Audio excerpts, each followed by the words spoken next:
Good evening.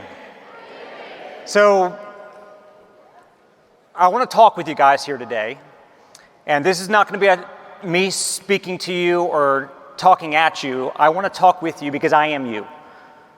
You know, I started as an associate. I sat in the seat at my very first convention, and I made a decision, because they say big decisions are made at big events. And so today I want you guys to look, I don't take it lightly, the responsibility when I ask that you trust in what I'm going to share with you here tonight, that's going to be in your best interest. Because we all, as we attend these events, we're trusting that the people that are going to come up here are going to share with us information that's going to be to our benefit. Is that correct to assume? So let me share with you a picture. And this picture here was taken just a few weeks ago. And it's our two youngest sons, Aiden and Colton. And first day of school, on these little boards, you write what you want to be when you grow up. Aiden wants to be a soccer player. Who am I to tell Aiden that he can't be a pro soccer player one day? Colton, age 4, wants to be a Sasquatch. Now, some of you guys are going to Google Sasquatch. It's a hairy creature that runs around in the woods. But who am I to tell Colton that he can't be a Sasquatch? Because we don't do that in our household. So one day, I think he's going to be the best Sasquatch in America. Kids believe that they can be anything they dream up. Because that's how we're born. We can be anything we want. That's how God created us. But as adults, we lose this belief because we listen to society or we watch our parents. And our parents did not become what they thought of when they were little. So what I want you guys to do real quick for me right now is close your eyes. Everybody, I need you to close your eyes. If you're here at home, close your eyes. What did you look like when you were 8? Picture what you looked like when you were 8 years old. And when you were 8, at that point in your life, what did you think you would be when you grew up? When you were younger, how did you see your future? Are you picturing that right now, like you did back then? Did you design it? Did you plan to get it? Because where you are today is a result of that answer. Go ahead and open your eyes. Look, you guys, the decisions that we've made over the last 5 years put us in the spot where we are right now today. If you decided over the last 5 years to eat healthy, then you're probably pretty healthy. If you decided to go to the gym, then you're probably fit. If you spent a lot of money, you may be broke. If you worked hard and put the money away, you might be on your way to building a nice net worth.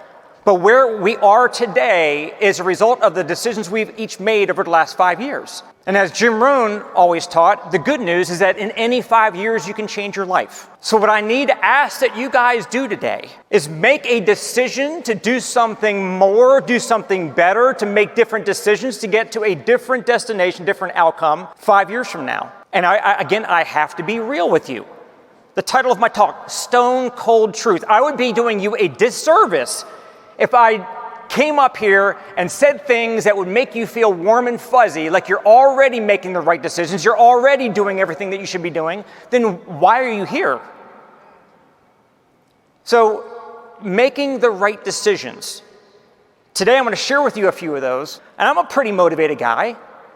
I never had to have a sponsor in Legal Shield ever call me up, hey Brian, go to work, hey Brian, make some calls, hey, you coming to the Super Saturday? No, I was already self-motivated.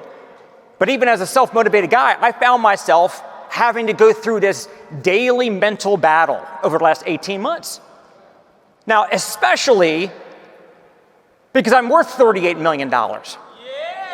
So I can afford, thank you, Mike Fettick, but I can afford to sit on my ass. It's not going to give you shit if you just sit there and wait for it to be given to you. The government cheese is going to run out. No sitting president's going to save you. You know, you ever heard that saying, I sent the police, I sent the fire department, I sent the Coast Guard, I sent a helicopter. You know, God's saying this is a guy up in heaven because he drowned when this big flood came. He's like, I sent every sign, I sent everybody to help you, and you're like, no, God will save me. Look, here's the thing, guys. You've got to take it upon you. Some of you all have family members that are counting on you. And indecision is still a decision. Sitting there and not operating at peak performance right now is costing you. So let me share with you guys the vision, because if you don't have a vision that pulls you, hey, I'm selling memberships, I'm recruiting people, that's not vision.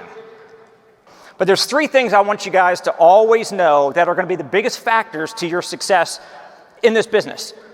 Number 1, focus. You have got to have massive focus. Whatever you focus on expands. If you focus on debt, you're going to get more debt. Focus on wealth, you're going to build wealth. Focus on excuses, you're going to buy into those excuses. So you got to have major focus.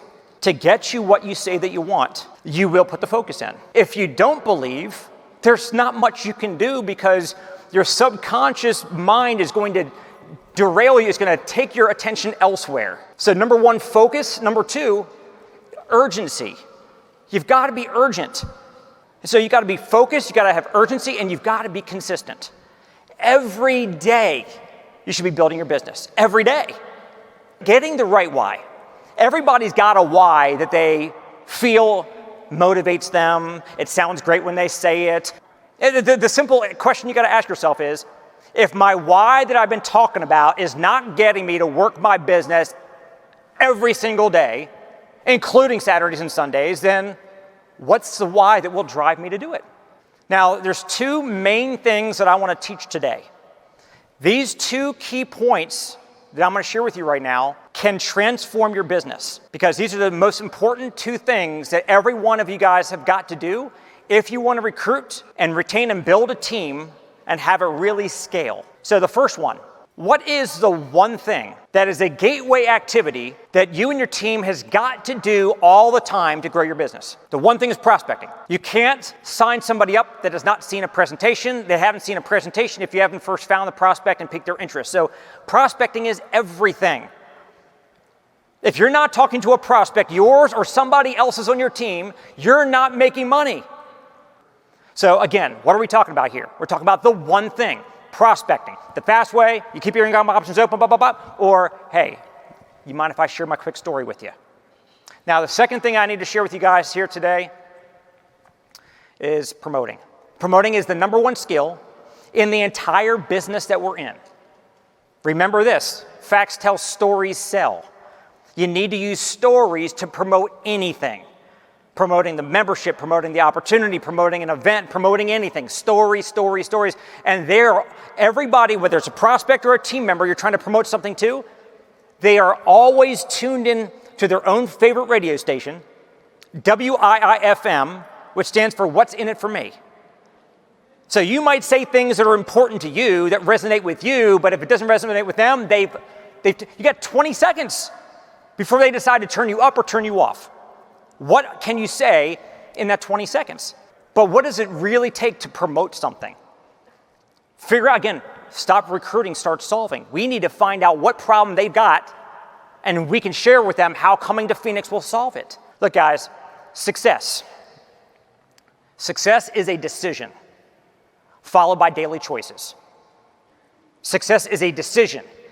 As we say, and this is not just a clever quip, big decisions are made at big events, at destination events. You're not going to sit at home on your couch or in your home office in a chair watching a Zoom and make a decision that Legal Shield is going to be the vehicle that's going to take you to all your dreams that you want. It just doesn't happen that way. Getting on a plane, flying across the land to a destination event like this, in this environment, amongst these friends and family members, seeing the information, getting the belief up, allows you to say, if these people are living that lifestyle that I want for me and my family, if they're willing, they did it, they're willing to do it, and they're willing to help me to do it, then I can make that decision to burn my ships, go home, get disciplined, create success habits, conquer each day, one at a time, even when you don't feel like it, knowing that it will all be worth it. Because I promise you guys this, I've seen it happen over and over again, and I will never tell a lie. If you stick around and you lean in with intentionality to get to be the best you can in this business, I am never retiring until everybody in this room has achieved what you want out of this business for you and your family. See you at the top.